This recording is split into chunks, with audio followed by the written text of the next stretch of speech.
कुछ ऐसी लाइंस होती हैं जो हमेशा रेलेवेंट रहती हैं और उनमें से एक लाइन है कि अगर आप सेम रूटीन फॉलो करते हैं तो आप डिफरेंट रिजल्ट्स नहीं पा सकते। इसी तरह की और नॉलेज मिलती है बहुत ही इंटरेस्टिंग बुक में जो मैंने रिसेंटली फिनिश की, वो है 6 पिलर्स ऑफ सेल्फ एस्टीम।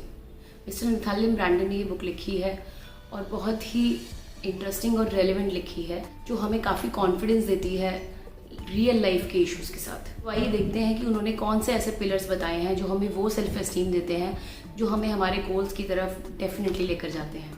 पहला पिलर है पिलर ऑफ सेल्फ एक्सेप्टेंस। हम कहीं ना कहीं सोच सकते हैं कि एक्सेप्टेंस का मतलब ये है कि हम अपनी प्रेजेंट कंडीशन से खुश हैं और उसे चेंज करना नहीं चाहते, बट इसका मतलब ये बिल्कुल भी नहीं है। स्पेशली जो फैशन इंडस्ट्री है इतना सारा प्रेशर क्रिएट करती है कि हमें एक पर्टिकुलर बॉडी टाइप का ही होना है।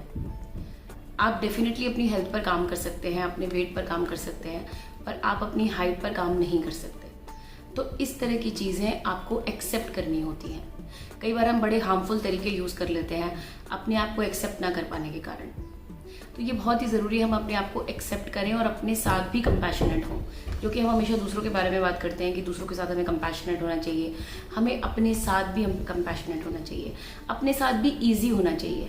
हम बहुत ज़्यादा क्रिटिकल होते हैं अपने बारे में। हमें अपने आप को एक्सेप्ट करना चाहिए और अपने आप को मोटिवेट करते रहना चाहिए। कई लेडीज़ काफ़ी चेंज हो जाती है मदरहुड के बाद और वो अपने आप को एक्सेप्ट नहीं कर पाती और उसका फ्रस्ट्रेशन उनके बच्चे पर भी निकलता है। तो ये कहीं ना कहीं वो सेल्फ एक्सेप्टेंस की कमी है, जिसकी वजह से हमें पीस नहीं मिलता और हम काफ़ी डिस्टर्ब रहते हैं। तो हमें सबसे पहले अपने आप को एक्सेप्ट करना है, उसके बाद ही हम कोई पॉजिटिव चेंज ला सकते हैं।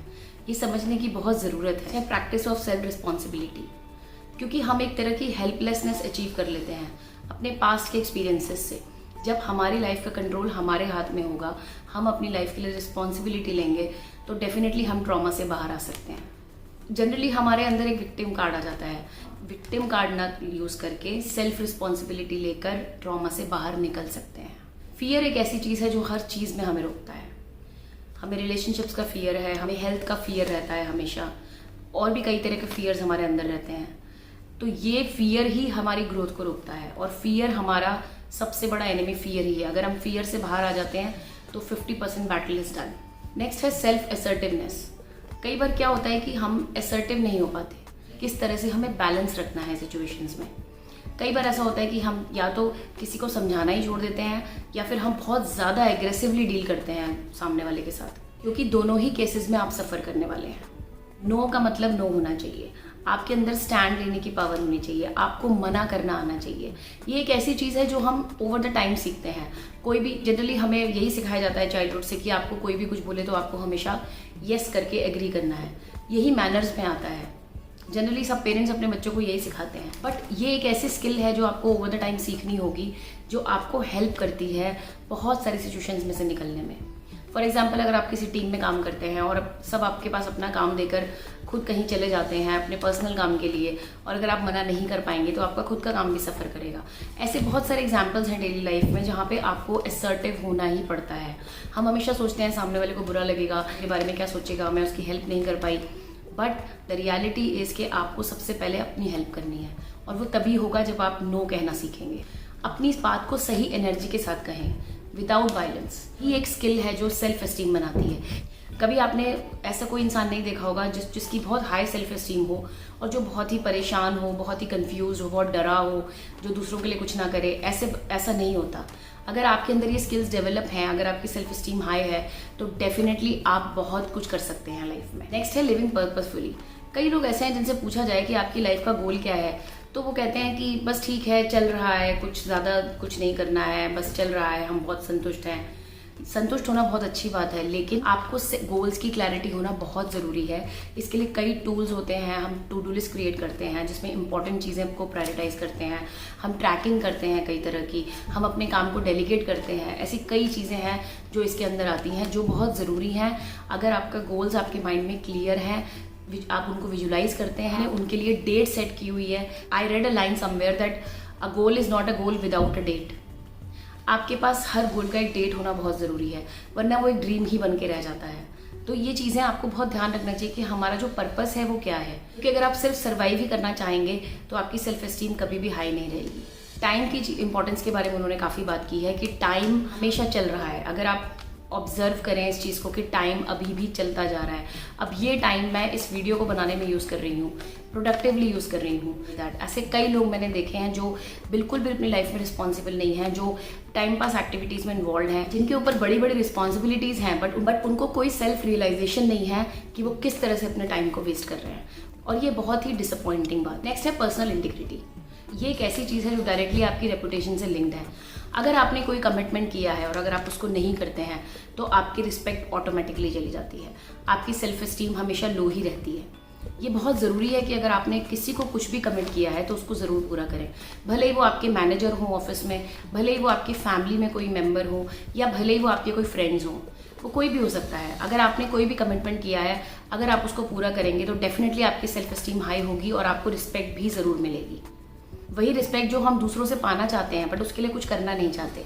ऐसा कई बार देखा जाता है कि लोगों को बहुत ज़्यादा रिस्पेक्ट चाहिए। वो चाहते हैं कि हम एंटर करें तो सब खड़े हो जाएं, हम इतनी ऊंची पोजीशन पे हैं, बट क्या आपके काम उस तरह के हैं कि आपको रिस्पेक्ट मिले? ये सोचना बहुत ज़रूरी है और ये सेल्फ एनालिसिस ही आपको रिस्पेक्ट दिलवा सकता है। कई लोग हिपोक्रेट होते हैं, उनकी सेल्फ एस्टीम लो होती है, आपको भी बहुत लो फील कराते हैं। ये आपकी ग्रोथ के लिए बहुत हार्मफुल है और अगर आप इनको नहीं समझा पा रहे हैं तो डेफिनेटली आपको डिस्टेंस क्रिएट करना चाहिए, फिजिकली एंड मेंटली। अपनी मिस्टेक से ज़रूर सीखना चाहिए। अगर आपने किसी के लिए एफर्ट्स किए हैं और आप बार बार डिसअपॉइंट हो रहे हैं तो टाइम आ गया है कि आपको कुछ ऐसे डिसीजंस लेने चाहिए जो आपको उस इंसान से या उस परिस्थिति से दूर रखें। फॉर एग्जाम्पल, अगर आपने बहुत ज़्यादा मनी गैम्बलिंग में यूज़ कर लिया है और आपको कोई आउटपुट नहीं मिला, आपका सब मनी वेस्ट हो गया, तो उस केस में आपको सिचुएशन से दूर हो जाना, ये सोच कर के it's not my cup of T. तो ऐसे कई एग्जाम्पल्स हैं रियल लाइफ के जिनको हम बेहतर डील कर सकते हैं इस बुक की प्रैक्टिसेस यूज़ करके। और last practice of living consciously. कई लोग ऐसे हैं जो लाइफ को जी रहे हैं बट वो कॉन्शियस नहीं है। वो ऐसी कई चीज़ें करते हैं जो उनके हेल्थ के लिए बहुत ख़तरनाक हैं, जो उनकी लाइफ के लिए बहुत ख़तरनाक हैं, बट वो उसको कंटिन्यू करते हैं। स्मोकिंग एक ऐसी चीज़ हो सकती है, और भी कई प्रैक्टिसेस हैं। दे आर अनकॉन्शियस कि उनकी फैमिली कैसा फील कर रही है, उनकी फाइनेंशियल स्टेट किस तरफ जा रही है, उन्होंने सेविंग्स किए हैं कि नहीं, उनके घर के एल्डर्स कैसा फील कर रहे हैं। ऐसी कई चीज़ें हैं जिनके बारे में वो अनकॉन्शियस होते हैं।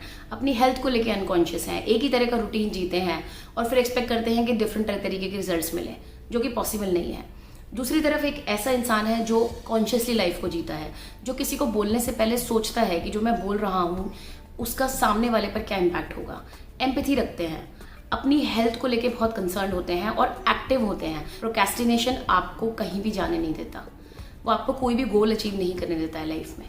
इसलिए बहुत ज़रूरी है कि आप चीज़ों को करें। ये ना सोचें कि रिजल्ट कितना % आएगा, वो आपके हाथ में नहीं है, बट डेफिनेटली आप चीज़ों को स्टार्ट करें। ये बहुत इंपॉर्टेंट है क्योंकि हम स्टार्ट ही नहीं करते। सबसे बड़ी प्रॉब्लम यही है कि हम चीज़ों को स्टार्ट नहीं करते।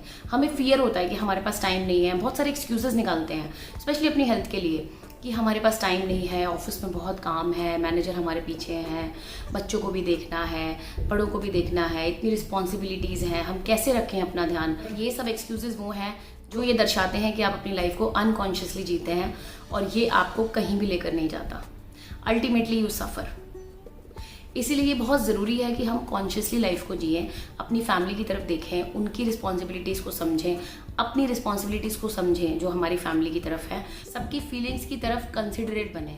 ये ना हो कि हमें कोई फ़र्क ही नहीं पड़ता है, हम सिर्फ अपने बारे में सोच रहे हैं। तो ये कुछ ऐसी चीज़ें हैं, ऐसी प्रैक्टिसेस हैं जिनसे हमारी सेल्फ एस्टीम बहुत हाई रहती है और डेफिनेटली हम बहुत ज़्यादा सेल्फ कॉन्फिडेंस से भर जाते हैं और हम अपने गोल्स को बहुत जल्दी अचीव करते हैं। मुझे ये बुक बहुत हेल्पफुल लगी, इसीलिए मैं आप लोगों के साथ भी इसके एक्सर्प्ट शेयर करना चाहती थी। आई होप आपको मेरा वीडियो पसंद आया होगा। मैं फिर किसी इंटरेस्टिंग बुक के साथ आपसे नेक्स्ट वीक मिलूंगी। तो आप लाइक, शेयर, सब्सक्राइब बिल्कुल ना भूलें। Thank you for your time.